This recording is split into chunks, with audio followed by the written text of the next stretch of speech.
فيلم الباشا تلميذ هو واحد من الأفلام الكوميديا اللي أثبتت نفسها في السينما المصرية وحققت نجاح كبير وقت ما اتعرضت. الفيلم من بطولة كريم عبد العزيز وغادة عادل وحسن حسني، ومن إخراج وائل إحسان. الفيلم بيحكي قصة ضابط شرطة اسمه بسيوني، واللي بيقوم بدوره كريم عبد العزيز، واللي بيتم تكليفته بمهمة سرية في جامعة خاصة عشان يكشف شبكة مخدرات موجودة في الجامعة.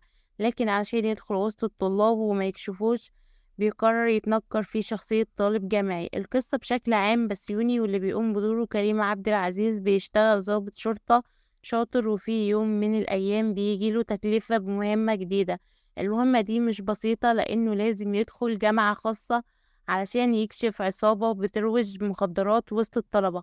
عشان يدخل وسط الطلبة ويقدر يشتغل من غير ما حد يشك فيه، بسيوني بيقرر يتنكر في شخصية طالب جامعي جديد، وده بيكون